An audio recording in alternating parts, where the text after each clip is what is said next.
Hey there guys, and welcome back. On this week's show, we got some more show updates for you.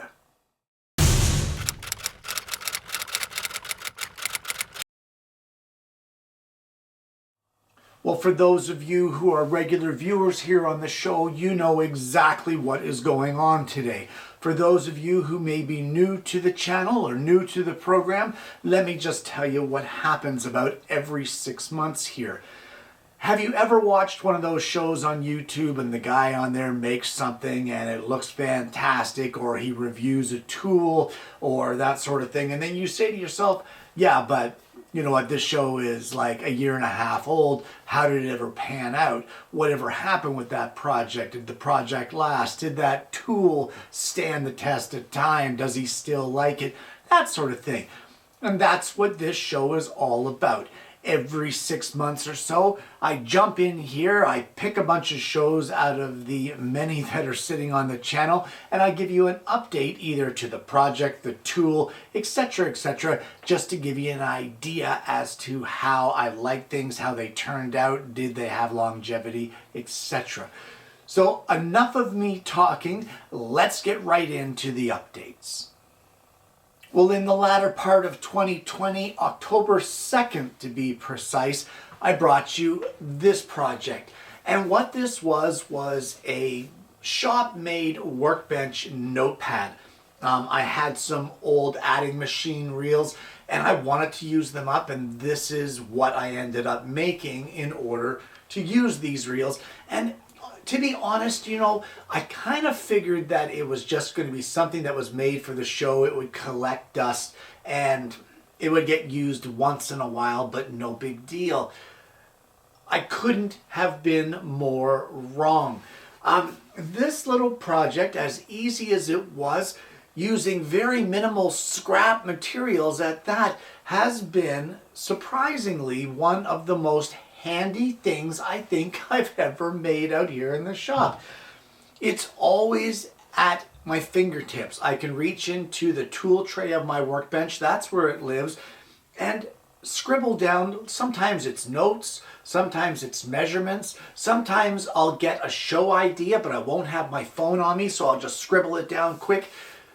It can be anything, but I am absolutely blown away by how useful this thing has been.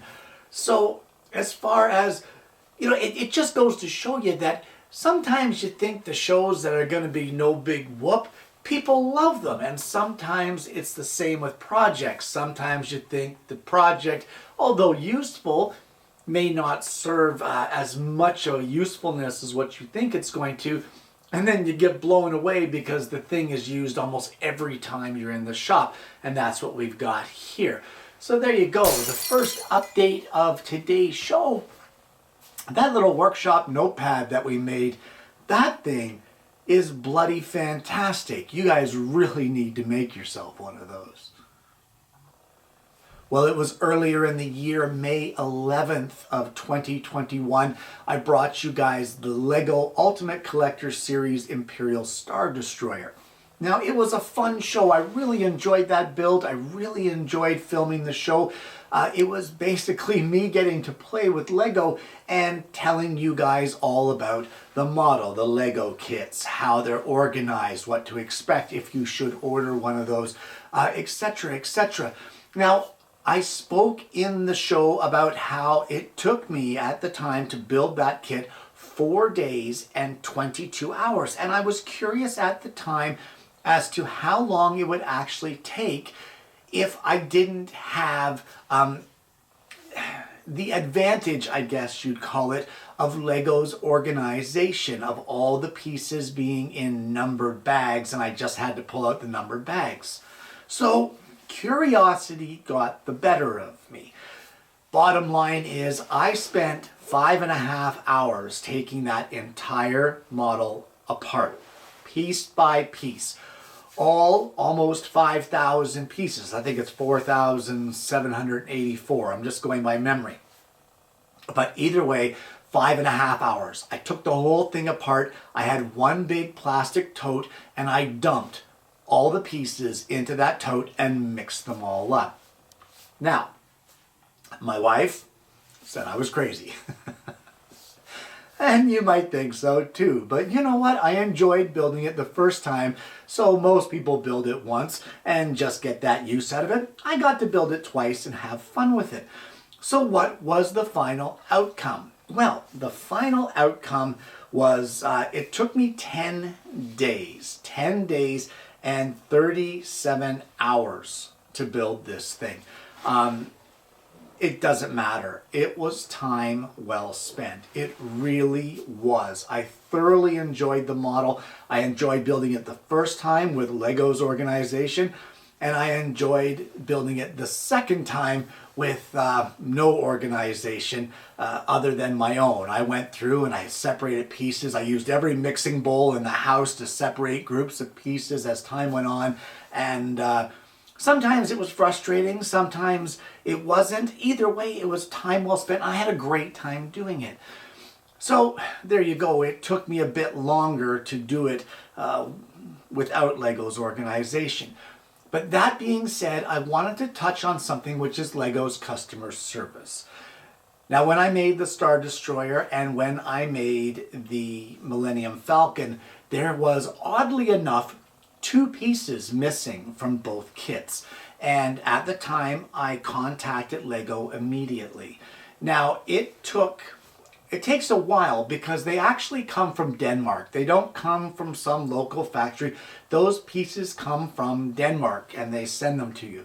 So I expected it to take a while. But after 30 days, I got impatient and I sent them an email. They said they would look into it. And it turns out that I think it was 2 days later, the pieces for one kit showed up, and it was another 6 days and the other pieces showed up. No charge, obviously. The pieces were missing, honestly, from the original kits, and they had no problems providing me with new ones. I guess I just wanted to point that out, that if you should ever get one of these kits and there is a piece missing, it may be frustrating to you, but don't get ticked off about it. Just know that Lego is going to stand behind their product and they will provide you with new pieces. You just have to wait a little bit for them. So there you go. That is the, I guess that's the main update, is that I was crazy enough to take it apart and build it again. And you know what? I don't regret a minute of it. Well, this next update is not really an update about the show. It is not an update about any of the projects or any of the tools or anything that I have featured here on the program. It is more of something that I have noticed happening, and it's happening more and more and more, and it's starting to really aggravate me. And that is people posting pornographic links in the comments underneath the show. For the most part, 99.9% of the time, we have a fantastic audience here who leave fantastic comments, questions, compliments, suggestions. We have a great audience. That's what it boils down to. But we do have the scumbags of the earth who feel that they need to come on here and post date hot girls today, hot sex today, hot this, hot that. And honestly, that has nothing to do with my show. I'm pretty sure you guys all know that. But I have to tell you, it's maddening. It really is. I put a lot of time into this show, and if pornography is your thing, then whatever. It's your thing. That's not my business. But it doesn't belong here on the show. So, the way that I see it is, as you guys, as viewers of the program, I guess what I'm asking for is your help. I can't get to the comments right away in a lot of cases. I have a full-time job that I work at every day of the week, as well as my show.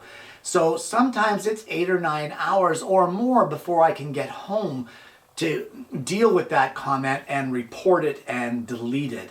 So please, if you guys see pornography here, that people are dating, you know, hot dating now or whatever, they usually say, they give a time signature. They show a time signature on some of them. You click the time signature, it takes you to a dating site.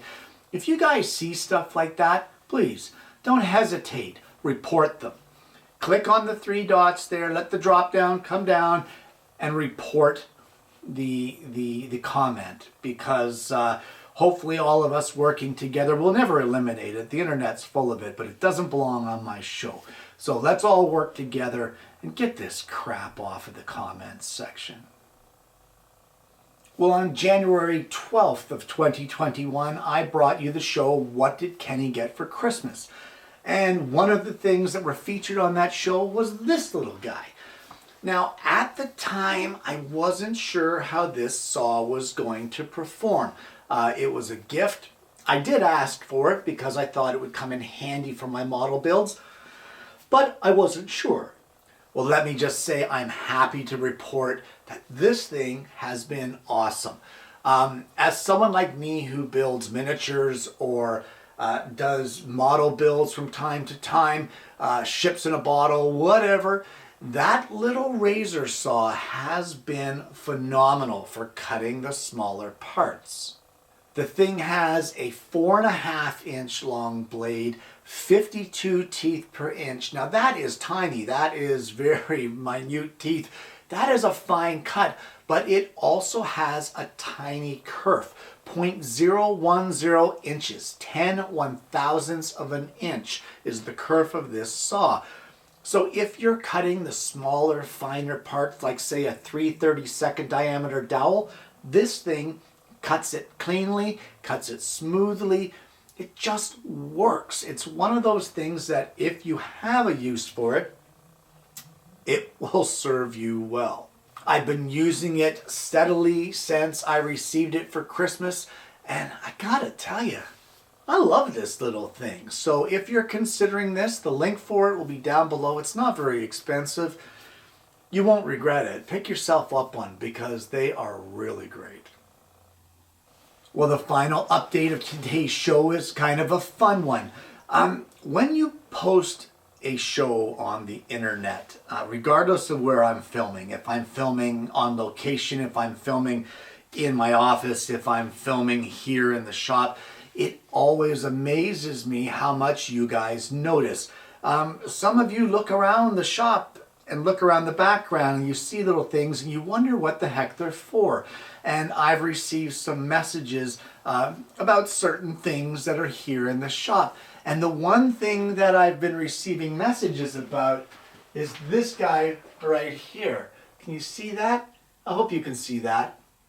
And what that is years ago, my wife was making a teddy bear blanket.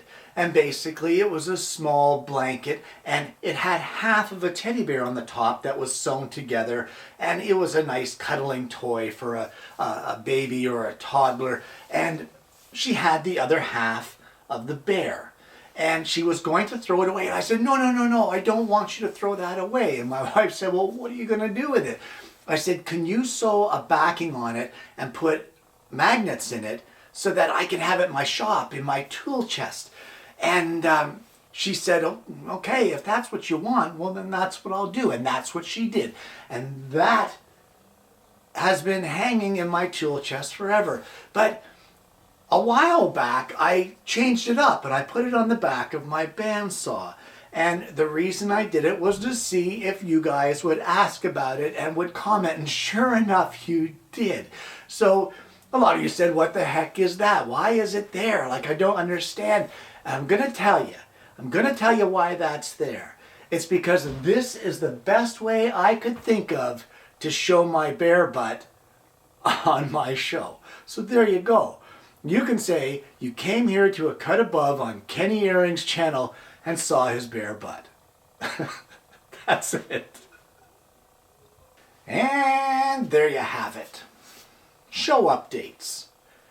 Guys, this show for me is a lot of fun. It's a lot of work, don't get me wrong, but it's a lot of fun.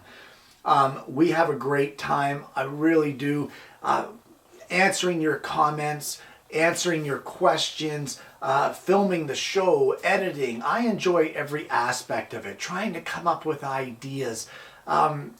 There is a bond between the guy that produces the show and the audience which views it. And anyone that says that there isn't is doing their YouTube channel for the wrong reason. Honest to goodness, it's a load of fun. But as a YouTuber, I hate that name, but anyway, as a YouTuber or someone that produces a show twice a week, you have a responsibility to be true to your audience. And being true also involves giving updates. If something fails or if something is still really great, it is your responsibility on a public forum like what I'm on to give those updates to the audience so that they know what to expect or what they could possibly expect if they were to purchase something that I purchased or if they were to make something that I made, etc., etc. Honestly, there's too many guys out there that take this lightly, that just throw a channel on the air, wait for the ads to pay for whatever, and then they don't do anything afterwards. It just doesn't make sense to me. This channel was built and made as a way to help people, to teach people, and to show you things that you might not necessarily have access to.